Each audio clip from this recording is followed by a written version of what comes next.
And welcome to SPMIS Academy. Today we'll analyze important newspaper articles of 12th April 2021. Please note you can download the PDF version of today's newspaper analysis by clicking the link given in the comment section.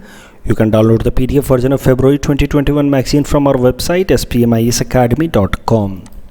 You can also join our WhatsApp group through the link given in the description section for more study materials. This is the list of the topics that we'll be covering from today's newspaper.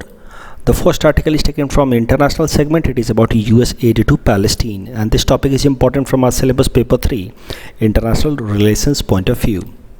सो इस article को समझने के लिए सबसे पहले हमें Israel Palestine की conflict को समझना होगा और उसके पहले इजराइल की ज्योग्राफी को ब्रीफली समझ लेते हैं। देखिए, इजराइल एक छोटा सा कंट्री है on the eastern coast of Mediterranean sea, और इजराइल के अंदर रहने वाले ज़्यादातर लोग जूस कम्युनिटी या जूस रिलीजन को बिलोंग करते हैं, जबकि आसपास के तमाम जो सराउंडिंग कंट्रीज़ हैं दे आर इस्लामिक कंट्रीज़। और इस कारण से इजराइल और बाकी तमाम जो सराउंडिंग कंट्रीज़ हैं इनके बीच में एक हॉस्टिलिटी रहती है। It is a sectarian based conflict, क्योंकि एक तरफ इजराइल जूस है, बाकी सारे इस्लामिक कंट्रीज़ हैं। अगर इजराइल के हिस्ट्री की बात की जाए तो लगभग 3000 साल पहले तक यहाँ पे जूस कम्युनिटी के लोगों ने सेटलमेंट अपना शुरू किया था। लेकिन चूंकि इजराइल आप देख सकते हैं ये ट्राई जंक्शन पे, एक तरफ अफ्रीका है, दूसरे तरफ एशिया है, ऊपर यूरोप है, ट्राई जंक्शन पे। इस कारण से जब भी एक कंटिनेंट से दूसरे कंटिनेंट पे इन्वेजन होता था तो ये इन्वेजन इसी एरिया से होकर के गुजरता था, आर्मी इसी एरिया से होकर के गुजरती थी, और इस कारण से ये एरिया हमेशा डिस्टर्ब्ड रहा, ये जो लैंड है ये हमेशा डिस्टर्ब्ड रहा। और इसी रिपीटेड इन्वेजन के कारण यहाँ के जो जूस लोग थे धीरे धीरे इस एरिया को छोड़ करके बाहर कहीं और जाकर के धीरे धीरे सेटल होने लगे। और बाई 70 AD यहाँ पे रोमन एम्पायर ने अपना कंट्रोल जमा लिया और रोमन्स ने इस एरिया का नाम रख दिया पैलेस्टीन। तो जैसा कि मैंने आपको बताया, रिपीटेड इन्वेजन चारों तरफ से, और ultimately Roman empire established control over this area. बाद में जब 7th सेंचुरी के आसपास, 7th सेंचुरी AD में आपको पता है कि इस्लाम का जन्म हुआ इस एरिया में।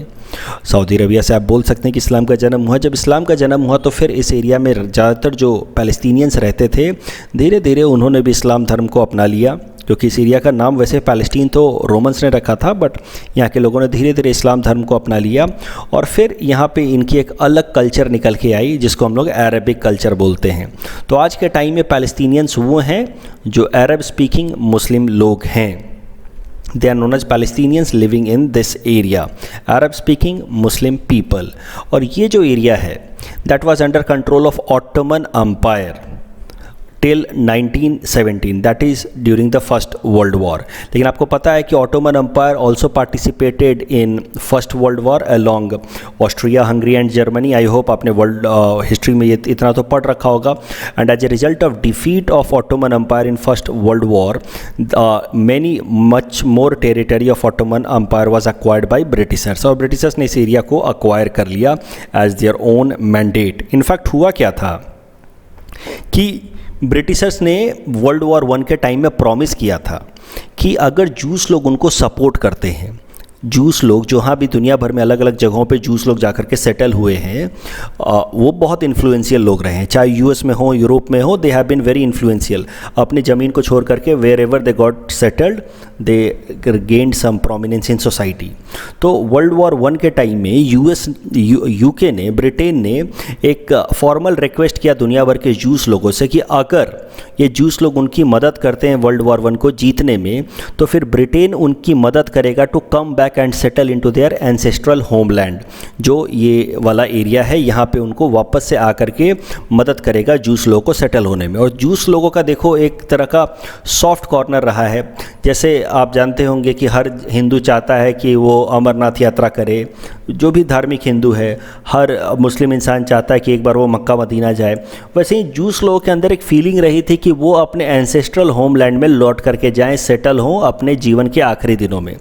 और इस तरह का फिर प्रॉमिस कर दिया ब्रिटेन ने वर्ल्ड वॉर 1 के टाइम में कि अगर जूस लोग उनकी मदद करते हैं during world war 1, then Britain will help the Jews living in different parts of the world, may it be Europe, may it be US, to come back and settle in this area, and UK will help Jews to have their own country in this area named Israel।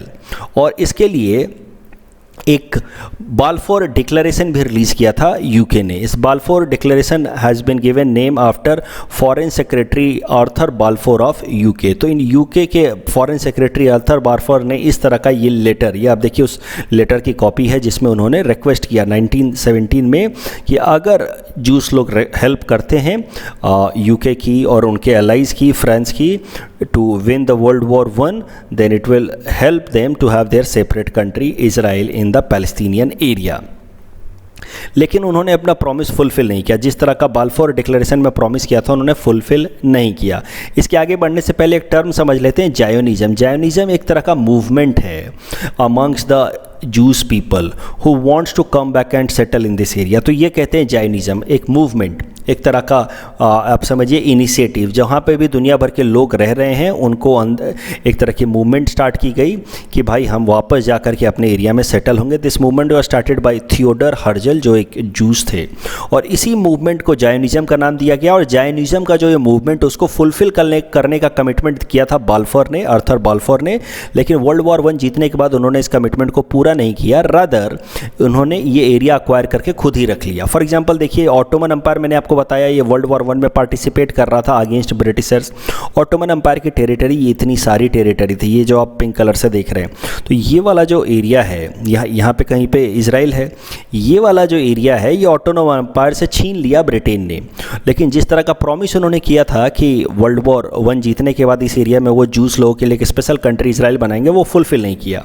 For example देखिए, ये Ottoman empire, after world war one Ottoman empire was divided into British Palestine, French Syria and republic of Turkey. तो Ottoman empire को ख़त्म कर दिया गया, यहाँ पे एक रिपब्लिकन गवर्नमेंट लेकर के आया गया अंडर मुस्तफ़ा कमाल पाशा, उसको नाम दिया गया टर्की। लेकिन जो छोटे मोटे बाकी टेरिटरीज थे ऑटोमन एम्पायर के, वो फ्रेंच और ब्रिटिशर्स ने आपस में मिल करके बांट लिया। इस पार्ट को कहा गया फ्रेंच सीरिया, ये पार्ट ब्रिटिशर्स ने अपने पास रख लिया, नेम्ड ब्रिटिश पैलेस्टीन। मतलब जो ब्रिटेन ने प्रॉमिस किया था वो पूरा नहीं किया अंडर बाल्फोर डिक्लेरेशन। लेकिन जब वर्ल्ड वॉर टू शुरू हुआ उस टाइम में यूएस के इंसिस्टेंस पे, क्योंकि वर्ल्ड वॉर टू के टाइम में ज़्यादा कैटेस्ट्रॉफी हो रही थी और अगेन जूस लोगों की सपोर्ट की ज़रूरत थी। उसके अलावा जूस लोगों के अगेंस्ट बहुत ज़्यादा एक्सप्लॉयटेशन कर रहा था, एट्रोसिटी की थी जर्मनी के अंदर हिटलर ने। तो जूस लोगों के लिए एक अलग तरह की पूरे दुनिया भर में सिंपैथी जनरेट हो गई थी जूस कम्युनिटी के लिए। और इस सिंपैथी के कारण फिर यूएस ने प्रेशराइज किया ब्रिटेन को कि इस बार जब वर्ल्ड वॉर टू ख़त्म हो जाएगा तो फिर जूस लोगों के लिए एक स्पेशल कंट्री इजराइल हम बना करके देंगे, जैसा कि हमने बाल्फोर डिक्लेरेशन में 1917 में प्रॉमिस किया था। और जैसे ही वर्ल्ड वॉर टू ख़त्म हुआ फिर यूनाइटेड नेशंस बना और यूनाइटेड नेशन के अंदर फिर एक रेजोल्यूशन पास किया गया। उस रेजोल्यूशन का नंबर है रेजोल्यूशन नंबर 181। उस रेजोल्यूशन के हिसाब से ये बात कही गई कि ये जो एरिया है, ये एरिया यहाँ पे अब दो कंट्री बनाए जाएंगे, इजराइल और पैलेस्तीन। पैलेस्तीन उन सारे इस्लामिक लोगों के लिए जो पहले से वहाँ रह रहे हैं उनको वहाँ रहने दिया जाएगा, उनके लिए एक अलग कंट्री बनाई जाएगी। जबकि जूस लोगों के लिए एक अलग कंट्री बनाया जाएगा इजराइल, और उनको ला करके वहाँ पे सेटल कराया जाएगा, हेल्प की जाएगी कि दे कम एंड सेटल देयर। लेकिन हुआ क्या कि जो आसपास के मुस्लिम कंट्रीज़ थे उनको ये रिजोल्यूशन नंबर 181 पसंद नहीं आया। उनको लगा कि उनके ऊपर अननेसेसरी एक तरह से अग्रेशन कर रहे हैं, एक्सपेंशनिज्म पॉलिसी है, एक तरह की कॉलोनियलिज्म है कि भाई इस एरिया में ला करके वो अब जूस लोगों को सेटल कराएंगे और उनके लिए एक अलग कंट्री बनाएंगे। और इजराइल के ऊपर जो भी यहाँ पे जूस लोग थे उनके ऊपर अटैक कर दिया आसपास के पैलेस्टीनियन कंट्रीज़ ने या इस्लामिक कंट्रीज़ ने। और पहली इजराइल और अरब इजराइल वॉर लड़ी गई 1948। और इस अरब इजराइल वॉर में मज़े की बात यह है कि एक छोटा सा कंट्री इजराइल जो अभी अभी बना था और उसकी बहुत छोटी टेरिटरी थी, उसने अकेले तमाम अरब कंट्रीज़ को हरा दिया। उसके पीछे मेन कारण ये था कि इजराइल को ब्रिटेन और यूएस सपोर्ट कर रहे थे। इसके बाद फ्यूचर में और भी वॉर लड़े गए। अरब कंट्रीज़ कभी भी नहीं चाहते थे कि यहाँ पे नया कंट्री इजराइल बने, इसलिए उन्होंने बार बार अटैक किया। दूसरा इस तरह का मेजर वॉर लड़ा गया 1967 में, उसमें भी अरब कंट्रीज़ हार गए from Israel and Israel slowly emerged as a major power. तो देखिए मुद्दा ये है कि धीरे धीरे यहाँ पे इस तरह का जो वाइट पैचेज आप देख रहे हैं, यहाँ पे जूस लोगों को ला करके सेटल कराया गया। और ये ग्रीन वाला एरिया अभी भी मेजॉरिटी में मुस्लिम लोग रह रहे थे, जिसको पैलेस्तीन कहा गया था। और ये जो छोटे छोटे पैचेज हैं, यहाँ पे बात ऐसी हुई थी रिजोल्यूशन नंबर 181 में कि यहाँ पे इजराइल एज ए कंट्री बनाया जाएगा इस छोटे से एरिया पे। लेकिन पैलेस्तीनियन लोगों ने खुद ही नहीं माना, उन्होंने कहा कि नहीं, हम थोड़ा सा भी ज़मीन नहीं देंगे, हम नया कंट्री इजराइल बनने नहीं देंगे। उन्होंने अटैक कर दिया। अटैक होने के बाद इजराइल यूएस की मदद से, यूके की मदद से धीरे धीरे मिलिटरली पावरफुल होने लगा और इजराइल ने अपने कंट्रोल को और कंसोलिडेट किया और धीरे धीरे ज़्यादा एरिया एक्वायर करने लगा और बाहर से और जूस लोगों को लाला करके यहाँ पे सेटल कराना शुरू कर दिया गया। मतलब जॉयनिज्म मूवमेंट और ज़्यादा स्ट्रांग हो गया। और इजराइल आप देख सकते हैं कि पहले उसके पास कितने छोटे पैचेस थे, वाइट रंग के कितने छोटे सेटलमेंट थे, धीरे धीरे सेटलमेंट बढ़ने लगा और पैलेस्टीनियन लोगों को फोर्स किया गया कि they cordon themselves into smaller area over a period of time. देखिए 46, 47, 67, 2010 तक जाते जाते हालत यूँ हो गई है कि पैलेस्टीनियंस के लिए बहुत छोटी सी टेरिटरी रह गई है, जबकि इजराइल ने ज़्यादातर ये एरिया एक्वायर कर लिया है। तो अब मुद्दा यह है कि after so much invasion, so much excessive aggressiveness by Israel, अब पैलेस्तीन के पास बस छोटी सी दो टेरिटरी रह गई है, West Bank on the Dead Sea side and Gaza Strip on the Mediterranean Sea side, जबकि इजराइल के पास ज़्यादातर टेरिटरी रह गई है। अब इजराइल आज भी, इजराइल का स्टैंड ये है कि वो पैलेस्तीन को एक कंट्री की तरह आइडेंटिफाई नहीं करता है, जबकि पैलेस्तीन का स्टैंड ये है कि वो इजराइल को एक कंट्री की तरह आइडेंटिफाई नहीं करते। मतलब मुद्दा ये है कि दोनों के दोनों resolution number 181 of United nation को नहीं पहचानते। दोनों कहते हैं कि नहीं, हम बस अकेले कंट्री हैं, दूसरा कोई कंट्री नहीं है। और यही सिचुएशन आज तक बनी हुई है। लेकिन इस पूरे प्रोसेस में इजराइल ने over a period of time, आप देखिए कितना सारा लैंड एक्वायर कर लिया है। अभी करंट स्टेटस क्या है? जैसा कि मैंने आपको बताया, दोनों एक दूसरे को आइडेंटिफाई नहीं करते, ठीक वैसे ही जैसे चाइना और ताइवान एक दूसरे को आइडेंटिफाई नहीं करता है। लेकिन चूंकि इजराइल ज़्यादातर एरिया एक्वायर करता जा रहा है, वेस्ट बैंक और गाजा स्ट्रिप में भी धीरे धीरे इजराइल आगे बढ़ता जा रहा है, जूस सेटलमेंट कराता जा रहा है। इस कारण से जूस के अगेंस्ट पैलेस्टीनियंस ने भी कुछ टेररिस्ट ऑर्गेनाइजेशंस बना दिए, जैसे हमास, और ये इन एरियाज़ में अटैक करता रहता है, इजरायली आर्मी पे भी अटैक करता रहता है। और ये कारण है कि इस एरिया में पूरी तरह से इनस्टेबिलिटी बनी रहती है, कन्फ्लिक्ट का सिनेरियो बना रहता है। और इजराइल पैलेस्टीन कन्फ्लिक्ट एक मेजर इशू बन चुका है, पूरे वेस्ट एशिया के इनस्टेबिलिटी का कारण बन चुका है। और इसी कारण से यूएस ने एक पीस प्रोसेस स्टार्ट किया, जिसका नाम रखा गया Oslo peace process. This Oslo peace process was started in 1993। इसमें बात की गई कि भाई ठीक है, इजराइल को कन्विंस किया गया कि आप पैलेस्तीन को पूरी तरह से कंट्री की तरह आइडेंटिफाई मत करो, बट पैलेस्तीन को एक लोकल ऑटोनोमस इंस्टीट्यूशन का दर्जा दो, सेल्फ गवर्नेंस का दर्जा दो। जैसे हमारे यहाँ पे पंचायती राज और म्यूनिसिपैलिटीज़ हैं, कम से कम उस तरह का दर्जा दो। और पैलेस्तीन की एक organisation PLO, Palestinian liberation organisation, उसको अलाउ करो कि वो एक लोकल गवर्नमेंट की तरह काम करे वहाँ पे और अपने लोगों की बेसिक रिक्वायरमेंट्स को देखे। तो इस तरीके से अब अभी का सिनेरियो ये है that after Oslo peace accord started by US, इस एरिया में ये जो वेस्ट बैंक है और गाजा स्ट्रिप है, यहाँ पे अब Palestinian liberation organisation, west bank में पैलेस्टीनियन लिबरेशन ऑर्गेनाइजेशन ऑटोनोमस तरीके से अपने गवर्नेंस को देखती है। लेकिन इजराइल अभी भी इसको एक इंडिपेंडेंट कंट्री की तरह तो आइडेंटिफाई नहीं करता। इजराइल कहता है कि ये बस एक, आप समझिए, लोकल गवर्नमेंट है, हैविंग नो कंप्लीट सोवरेनिटी। इस ओस्लो पीस प्रोसेस में एक और इम्पॉर्टेंट बात हुई थी रिगार्डिंग स्टेटस ऑफ जेरूसलम। तो आप देखिए, जेरूसलम एक छोटा सा शहर है यहाँ पे, बिल्कुल बॉर्डर पे इजराइल और पैलेस्तीन के। और जेरूसलम बहुत ही सिग्निफिकेंट है, सिग्निफिकेंट रिलीजियस प्लेस है फॉर बोथ रिलीजियस पीपल या both community, that is juice and Islam. आप जेरूसलम को समझ सकते हैं अयोध्या के राम जन्मभूमि की तुलना करके। जैसे अयोध्या राम जन्मभूमि दोनों ही कम्युनिटी, हिंदू और मुस्लिम, दोनों के लिए रिलीजियसली सिग्निफिकेंट था और बाद में उस कन्फ्लिक्ट को रिजॉल्व किया सुप्रीम कोर्ट के जजमेंट की मदद से। वैसे ही ये जो प्लेस है जेरूसलम, ये भी तीनों धर्म के लिए, जुडाइज़म यानी कि जूस, इस्लाम और क्रिश्चियनिटी, तीनों के लिए इम्पॉर्टेंट है। और ख़ासकर यहाँ पे ये जो जूस और पैलेस्टीनियंस हैं या इस्लामिक पीपल हैं इस एरिया के, ये आपस में लड़ते रहते हैं जेरूसलम के कंट्रोल के ऊपर। Both of them claim that this is their capital city and this can not be divided. बार बार इस तरह के प्रपोजल्स भी रखे गए कि ठीक है, जेरूसलम को बांट दिया जाए। दोनों ही कम्युनिटीज़ के बीच में, इजराइल पैलेस्तीन के बीच में, लेकिन कोई भी अग्री नहीं होता है जेरूसलम के डिवीज़न को लेकर के। और इजराइल ने फॉर्मली जेरूसलम को अपना कैपिटल सिटी डिक्लेयर किया हुआ है। बट प्रॉब्लम क्या है कि दुनिया भर के ज़्यादातर कंट्री जेरूसलम को डिस्प्यूटेड टेरिटरी मानते हैं और इस कारण से वो जेरूसलम को इजराइल का कैपिटल नहीं मानते हैं। और यही कारण है कि उन्होंने अपनी अपनी एम्बेसी तेल अवीव, एक दूसरे सिटी में बना रखा है। आप देखिए, जेरूसलम एक साइड में है और दूसरे एंड पे बिल्कुल मेडिटेरियन कोस्ट पे तेल अवीव, और दुनिया भर की ज़्यादातर कंट्रीज़ ने इजराइल के अंदर अपनी एम्बेसी तेल अवीव में बनाई है। तो मान लीजिए कि हमारे लिए, जैसे हमने तेल अवीव में अपनी एम्बेसी बनाई है, तो हम मानते हैं कि इजराइल की कैपिटल सिटी है तेल अवीव, क्योंकि एम्बेसी बनाने का मतलब है कि we identify that area is their capital.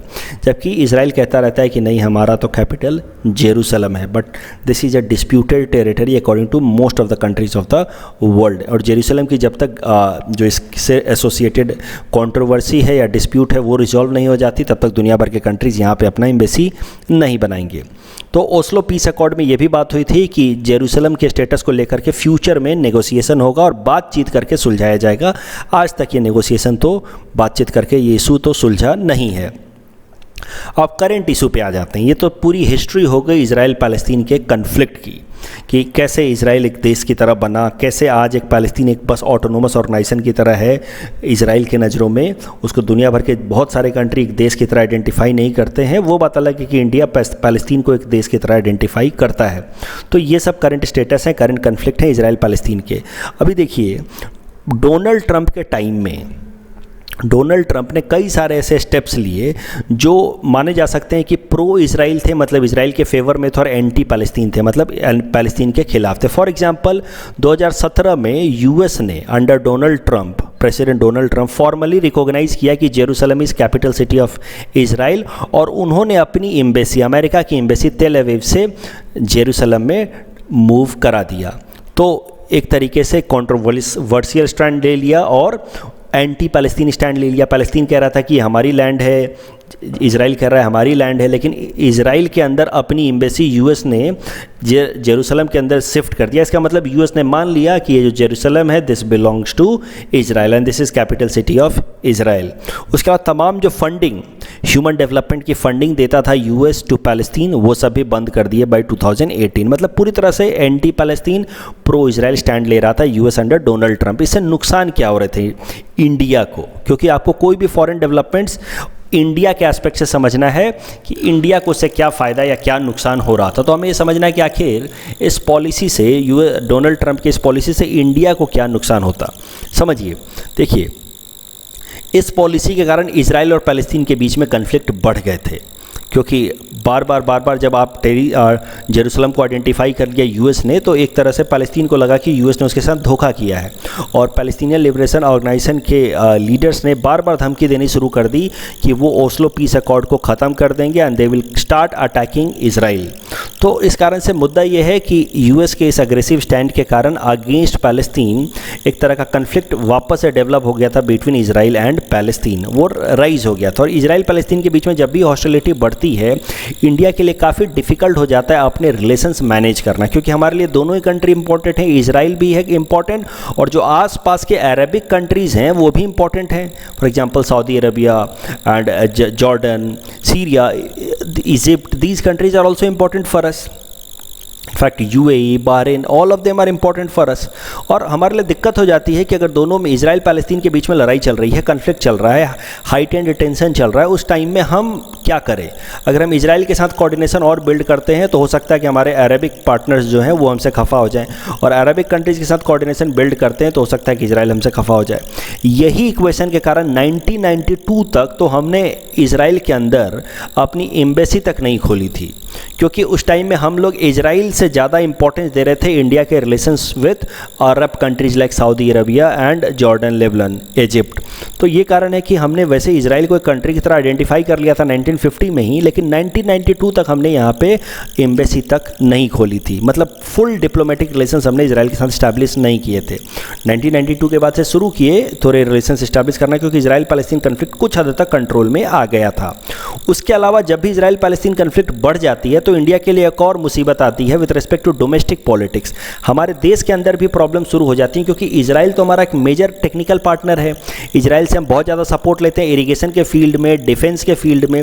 लेकिन जब इजराइल पैलेस्तीन का कन्फ्लिक्ट बढ़ जाता है, उस केस में जब भी भारत सरकार इजराइल के साथ कोऑर्डिनेशन डेवलप करते हो, तो हमारे देश के अंदर जो मुस्लिम कम्युनिटी के लोग हैं, कुछ सम सेक्शन ऑफ मुस्लिम कम्युनिटी, वो भारत सरकार के ऊपर दबाव बनाना शुरू कर देते हैं। They start a kind of protest against और opposition against the government of India, and it becomes difficult for government of India to move on with the cooperation with Israel in field of irrigation and defence. तो ये सब कुछ problems हैं जब भी Israel Palestine के बीच में problems बढ़ती हैं तब, और ये प्रॉब्लम्स हमें फेस करना पड़ रहा था ड्यूरिंग डोनाल्ड ट्रंप। लेकिन अगर करंट न्यूज़ देखा जाए तो अब जो बिडेन के प्रेसिडेंट बनने के बाद से डोनाल्ड ट्रंप की जो भी अग्रेसिव पॉलिसीज थी अगेंस्ट पैलेस्तीन, उसको धीरे धीरे ख़त्म कर रहे हैं जो बिडेन। उन्होंने वापस से पैलेस्तीन के लिए मॉनेटरी अनाउंसमेंट, फाइनेंशियल असिस्टेंस देना शुरू कर दिया, और यही न्यूज़ है कि हाल फिलहाल में $235 मिलियन का फाइनेंशियल असिस्टेंस यूएस देगा under Joe Biden to Palestine. पिछले महीने इन मार्च 2021 में ही $15 मिलियन पैसा दिया था यूएस ने पैलेस्तीन को टू काउंटर और कर्ब कोरोना वायरस। तो मुद्दा ये है कि जो बिडेन के एडमिनिस्ट्रेशन के अंदर वापस से सॉफ्ट स्टैंड ले रहा है America with respect to Palestine, और इजराइल और पैलेस्तीन के बीच के कन्फ्लिक्ट वापस से थोड़े कम होंगे, और इससे इंडिया को मदद मिलेगी अपने रिलेशंस इजराइल पैलेस्तीन या इजराइल और अरब कंट्रीज़ के बीच में बैलेंस करने के डायरेक्शन में। तो ये न्यूज़ था कि बिडेन की पॉलिसी ट्रंप के तुलना में एकदम अलग है with respect to their policy on Israel and Palestine, और जो बिडेन का अप्रोच है that is more suitable for India, that is helping in strengthening India's interest in west Asia. तो ये न्यूज़ का ओवरऑल कंक्लूजन है। The next article is taken from national segment. It is about begging a crime in India. This topic is important from our syllabus paper 3, governance point of view. देखिए, सबसे पहले कानून समझिए। Bombay prevention of begging act 1959, ये कानून लाया गया था तो वैसे बॉम्बे प्रोविंस के लिए, और इस कानून के हिसाब से बेगिंग को एक क्राइम बनाया गया, क्राइम डिक्लेयर किया गया, और पुलिस को पावर दिया गया कि वो किसी भी बेगर को अगर भीख मांगते हुए देखते हैं तो उसको बिना वारंट के भी अरेस्ट कर सकते हैं, और उसके बाद मैजिस्ट्रेट कोर्ट में ले जाया जा सकता है, और मैजिस्ट्रेट इन बेगर्स को 3 साल तक की सज़ा दे सकता है। अब देखिए, ये तो बॉम्बे प्रोविंस के लिए कानून था, लेकिन सेंट्रल गवर्नमेंट ने इस पर कोई कानून नहीं बनाया, बट कई सारे other states and union territories adopted the same law of Bombay prevention of begging act 1959 to ban begging in their own territories, यानी कि उन्होंने इसी कानून की मदद से अपने यहाँ भी बेगिंग को क्रिमिनलाइज कर दिया। तो कुछ ऐसे स्टेट्स और यूनियन टेरिटरी हैं जिन्होंने एज इट इज़ कानून को अपने स्टेट अपने टेरिटरी में अप्लाई कर रखा है। 2018 के अंदर दिल्ली हाई कोर्ट में केस रजिस्टर किया गया, क्योंकि दिल्ली ने भी इस कानून को अपने टेरिटरी में अप्लाई कर रखा था, यानी कि इस कानून की मदद से दिल्ली ने अपने एरिया में भी बेगिंग को एक क्रिमिनल ऑफेंस बना रखा था। और यही कारण है कि अगस्त 2018 में दिल्ली हाई कोर्ट के अंदर एक PIL डाली गई, एक लिटिगेशन डाला गया जिसमें बोला गया कि बेगिंग को डीक्रिमिनलाइज किया जाए, और फिर दिल्ली हाई कोर्ट ने बेगिंग को डीक्रिमिनलाइज किया दिल्ली एरिया के अंदर, यानी कि बेगिंग के ऊपर ये कानून लगाने से मना कर दिया दिल्ली एरिया के अंदर। और दिल्ली हाई कोर्ट ने कहा कि ये जो कानून है ये अपने आप में अनकॉन्स्टिट्यूशनल है, कॉन्स्टिट्यूशन के कई सारे प्रोविजंस के खिलाफ है। और दिल्ली हाई कोर्ट ने कुछ इस तरह के स्टेटमेंट्स भी दिए, उन्होंने आर्ग्यूमेंट्स भी दिए कि कैसे ये कानून कॉन्स्टिट्यूशन के प्रोविजंस के खिलाफ है। तो दिल्ली हाई कोर्ट ने कहा कि देखिए, अगर कोई इंसान भीख मांग रहा है तो ये उस इंसान का क्राइम नहीं है, ये सरकार का फेलियर है, it is failure of the government, क्योंकि गवर्नमेंट को डायरेक्शंस दिए गए under DPSP of the constitution, part 4 of the constitution directs the government to provide life of dignity to everyone, to provide basic social security to everyone. सरकार नहीं दे पा रही है, DPSP के अंदर जो उनको डायरेक्टिव्स दिए गए हैं वो हम फुलफिल नहीं कर पा रही है हमारी सरकार, इसलिए तो लोग भीख मांग रहे हैं। और अब आप अपना काम तो कर नहीं पा रहे हो DPSP में जो आपको काम दिया गया है, और जब लोग मजबूरी में भीख मांग रहे हैं तो आप उनको पकड़ के जेल भेज रहे हो। So in that way it is against the constitutional provision. उसके अलावा आर्टिकल 21 राइट टू लाइफ, ये कहता है कि हर इंसान को जीने का हक है, उसका लाइफ आप बिना किसी कानून के नहीं ले सकते। और आपको पता है कि in 1978 Maneka Gandhi case we moved from due process we move from procedure established by law to due process of law. तो मतलब अब इस कानून को थोड़ा सब्जेक्टिव तरीके से देखा जाएगा, तो फिर इसका भी इस्तेमाल किया, आर्टिकल 21 राइट टू लाइफ का भी इस्तेमाल किया दिल्ली हाई कोर्ट ने। उसने कहा कि हर इंसान को जीने का हक है, और आप इस तरह का कानून बना रहे हैं जिसके कारण अब इंसान के पास दो चॉइसेज आ रहे हैं, दो इस तरह का डिफ़िकल्ट सिचुएशन में आप इंसान को डाल रहे हैं कि या तो हम जिंदा रहने के लिए भीख मांगें, लेकिन उस प्रोसेस में होता क्या है कि हम क्राइम करना पड़ रहा है। तो मतलब बेगिंग को क्रिमिनल एक्ट बना करके आप एक तरह के डायलेमा में डाल रहे हैं लोगों को कि क्या हम जिंदा रहें या क्राइम करें। तो naturally people will go for survival rather than not committing a crime. तो ये again it is violation of right to life guaranteed under article 21।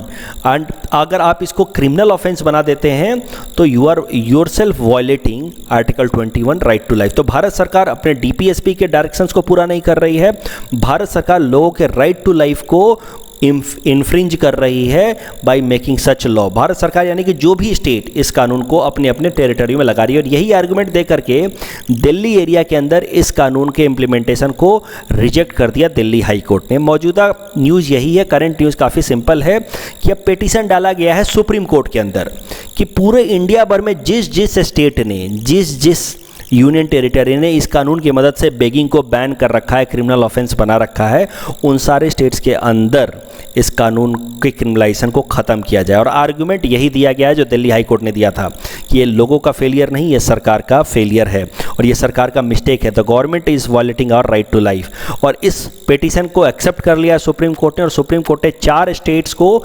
Directions दिए हैं, उनसे जवाब मांगा है। 4 स्टेट्स जहाँ जहाँ पे ये कानून एप्लीकेबल है उनसे जवाब मांगा है कि इस कानून को क्यों अप्लाई करना चाहिए, what is their view on this matter, कि doesn't it violate DPSP, doesn't it violate right to life. ये स्टेट से सवाल पूछा है सुप्रीम कोर्ट ने, और स्टेट्स का जवाब 3 हफ्ते के आने के बाद सुप्रीम कोर्ट अपना इस मुद्दे पे फैसला सुनाएगी। इस टॉपिक के बेसिस पे हमने आपको ये प्रैक्टिस क्वेश्चन दे रखा है। You can attempt this question and you can submit the answer in the comment section.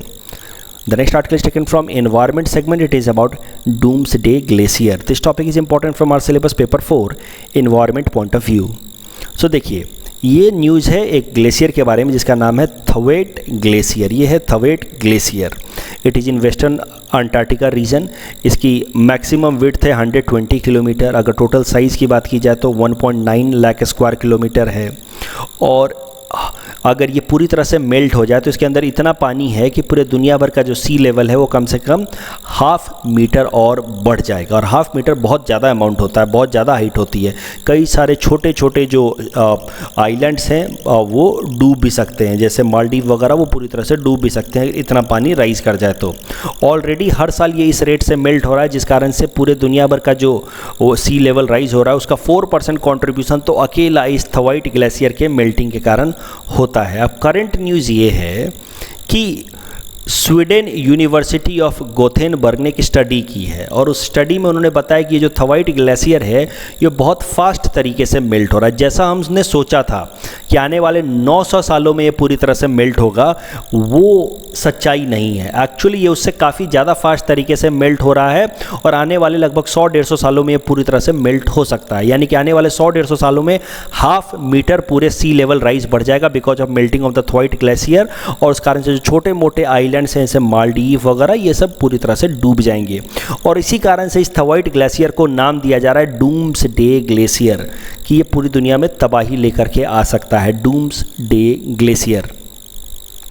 अभी एक बात ये भी ब्रीफली समझ लेते हैं कि किसी भी ग्लेशियर का मेल्टिंग रेट कैसे पता करते हैं, कि किस रफ्तार से वो मेल्ट कर रहा है, हाउ दिस इज स्टडीड और आइडेंटिफाइड। तो इसको आइडेंटिफाई करने के लिए एक टर्म यूज़ किया जाता है ग्राउंडिंग लाइन। तो ये ग्राउंडिंग लाइन न्यूज़ में है because of this Thwaites glacier या डूम्सडे ग्लेशियर। तो समझ लेते हैं कि ये ग्राउंडिंग लाइन है क्या। ग्राउंडिंग लाइन का डेफिनेशन कुछ इस तरीका है कि it is the place below a glacier at which the ice transitions between resting fully on bed rock and floating on the ocean as an ice shelf. The location of the line is a pointer to the rate of threat of glacier. अब ये तो definition हो गया, इसको इस figure की मदद से समझते हैं कि एग्जैक्टली क्या है।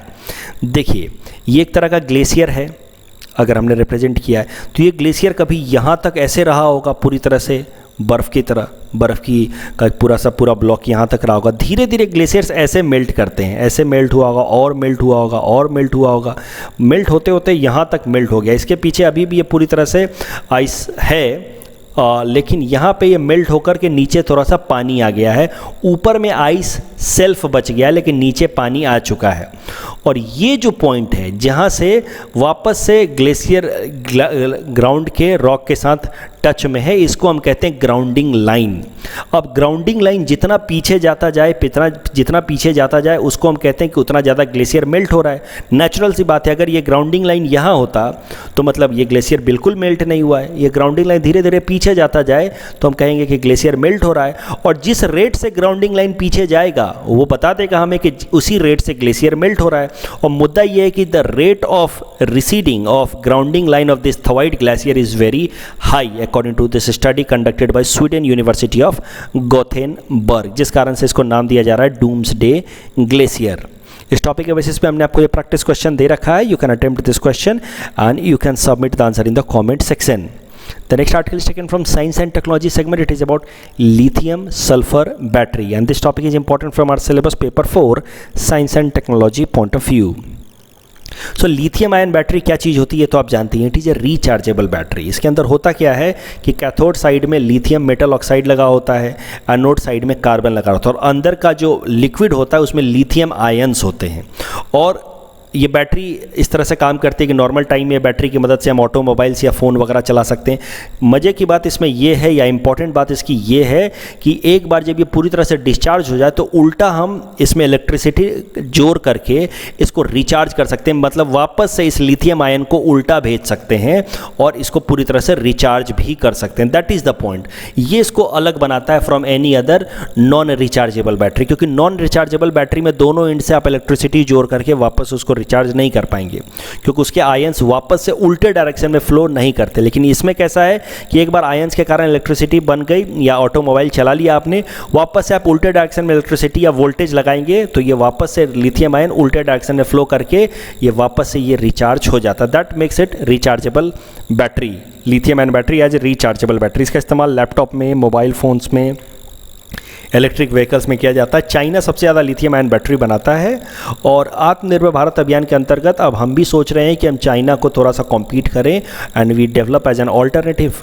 Market for lithium ion battery. और इस कारण से हम लिथियम इंपोर्ट करने की कोशिश कर रहे हैं फ्रॉम लिथियम ट्रायंगल कंट्रीज। दुनिया के 3 ऐसे कंट्री हैं जहाँ पे लिथियम बहुत ज़्यादा रिजर्व में मिलता है, उनको लिथियम ट्रायंगल कहते हैं। वो हैं Bolivia, Argentina and Chile. These are countries in South America.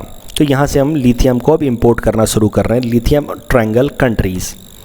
अभी लिथियम आयन बैटरीज के बारे में थोड़ी और बात समझ लेते हैं। 2019 में नोबेल प्राइज़ दिया गया था 3 साइंटिस्ट्स को, Stanley Whittingham, John Goodenough and Akira Yoshino, for development of lithium ion battery itself. तो याद रखना, इन तीनों का नाम याद करने की जरूरत नहीं है, लेकिन याद रखना कि 2019 का Nobel prize in chemistry lithium ion battery के लिए ही दिया गया था।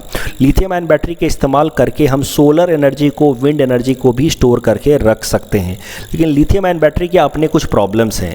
लिथियम आयन बैटरी में दिक्कत क्या है कि अगर आप हाई वोल्टेज से उसको चार्ज करना शुरू कर दोगे या लंबे समय तक चार्ज करोगे तो धीरे धीरे गर्म होने लगता है, और गर्म होने के बाद वो ब्लास्ट भी कर सकता है, क्योंकि अंदर का जो आयन है और ये जो लिक्विड सॉल्वेंट है ये इनफ्लेमेबल है, ये जल भी सकता है। तो अगर आप लंबे समय तक बैटरी को आप चार्ज करो, आप देखते होगे मोबाइल फ़ोन को भी आप लंबे समय तक चार्जिंग पे लगा के छोड़ दो तो गर्म हो जाता है, क्योंकि उसके अंदर का जो लिथियम आयन बैटरी है वो धीरे धीरे गर्म होने लगता है।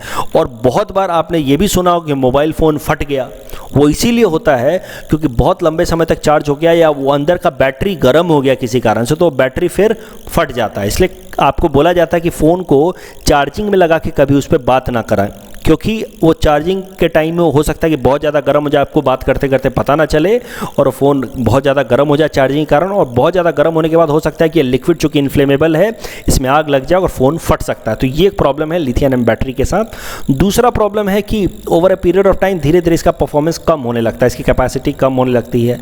आप ही देखते होंगे लैपटॉप की बैटरी वगैरह धीरे धीरे उनका लाइफ कम होने लगता है। पहले अगर वो 6 घंटे 7 घंटे चलता है तो धीरे धीरे वो 3 घंटे 2 घंटे 1 घंटे आधे घंटे ऐसे कम होने लगता है उसकी लाइफ या चार्जिंग टाइम। तो इसी कारण से हाल फिलहाल में न्यूज़ क्या है कि लिथियम बैटरीज में डेवलपमेंट किया गया, उसमें सल्फर का इस्तेमाल किया जा रहा है, लिथियम सल्फर बैटरी। और लिथियम सल्फर बैटरी की मदद से लिथियम बैटरीज को और ज़्यादा इफिशियंट बनाया जा रहा है। उसकी मदद से अब आप देख सकते हैं कि ऐसे लिथियम सल्फर के बैटरीज आ रहे हैं जो 5-5 दिन तक जिनको चार्ज करने की ज़रूरत नहीं है। और उसके अलावा इनका कॉस्ट भी कम है, क्योंकि लिथियम की तुलना में सल्फर जो है वो सस्ता होता है, एनर्जी इफिशियंट है और सेफ्टी पॉइंट ऑफ व्यू से इंपॉर्टेंट है। लिथियम सल्फर बैटरी आसानी से आग नहीं लगती, उसमें वो फटता नहीं, एक्सप्लोजन नहीं होता। तो ये सब इंपॉर्टेंट चीज़ें, इंपॉर्टेंट डेवलपमेंट्स हैं that could be achieved with help of lithium sulphur battery. तो नए जो फ़ोन्स आ रहे हैं, आपको देखते होंगे टीवी पे ऐड आता है 5 दिनों तक चार्ज ना करें, वो सब lithium sulphur battery based phones हैं।